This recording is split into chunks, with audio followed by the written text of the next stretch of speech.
I think what we see as happening in the office particularly is that there are more and more removal of barriers, so fewer and fewer offices, more and more open spaces.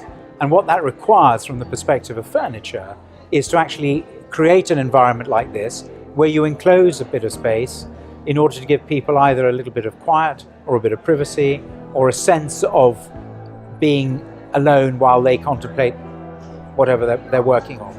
And these can be larger booths, so you can work collaboratively with people, but in a group that is, if you like, connected with a little bit of privacy. So for us, one of the most interesting trends at the moment in the workplace is the whole kind of blurring of boundaries between the office, the home, hospitality. It's all kind of becoming one. So the home is the office, you're working at home, and therefore when you're in the office you want it to feel a little bit more like home, and it's just becoming a little bit more homogeneous. How do furniture companies deal with the ever-changing and ever-evolving use of mobile technology and the way that that's affecting the workplace? That's something we're working on at the moment, but I think that's going to be the biggest challenge to how we deliver what a workplace is. Everybody talks about collaboration and working together, but actually what you're finding is a lot of people want to retreat to focus individually, and it's how you can seamlessly allow people to do that in an environment that needs to change, not just on a regular basis, but on a constant basis. And that's the kind of what's going to impact the future. Well-being is becoming such an important factor within the workplace. Employers have to look after their employees these days. It's important that people are fit and healthy, but also that they enjoy where they're working and are able to get all the activities and services they would need from work. So that's had a huge impact on the working environment itself. Generally in workspace, I would say the two trends that we've been looking at are both finishes and how the furniture is being used. It's things that can't be pigeonholed into being only suitable for the office or the home. We're finding that the desk is becoming more of a commodity.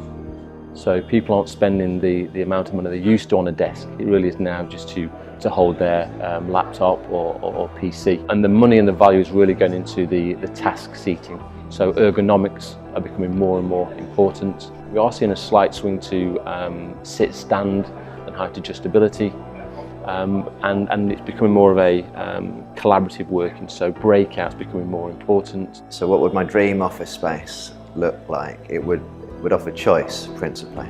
Every conversation we have about planning workspace comes back to choice, not being too prescriptive about forcing people to work in a certain way or in certain work settings. If you can offer variety, you can get maximum effectiveness from people. My dream office would be almost like a chameleon, constantly changing.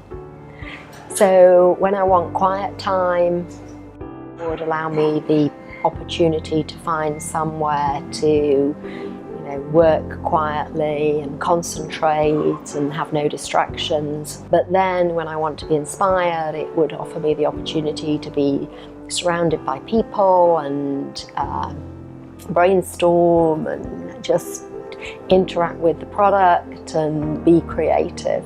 My dream office would be off the back of a yacht, because I find when I'm boating, I'm removed entirely from any reality of the world. I don't see any advertising hoardings. I don't see a Barclays hoarding that reminds me that I might have a banking issue. I don't see any adverts. I'm just completely in a remote, idyllic, beautiful world. And that's a fantastic environment in which to be creative and innovative. I think my dream office would be a Gresham desk, height adjustable. There would be an Oscar chair, mesh back, and it would probably be on Necker Island or somewhere like that. My dream office is the beach, basically. So if I could work in a boat shed next to the beach, I would be there straight away. My dream office space would be creative.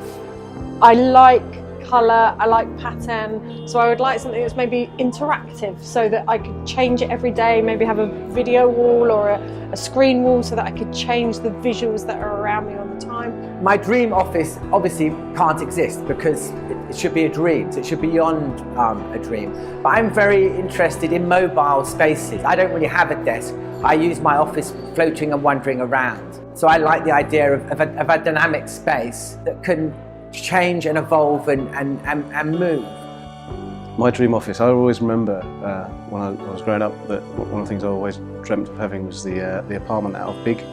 So a big New York loft apartment with a big bucket of crisps in one corner, a big bucket of chocolate in the other, maybe a ping pong and pool table and a load of scatter cushions and bean bags around.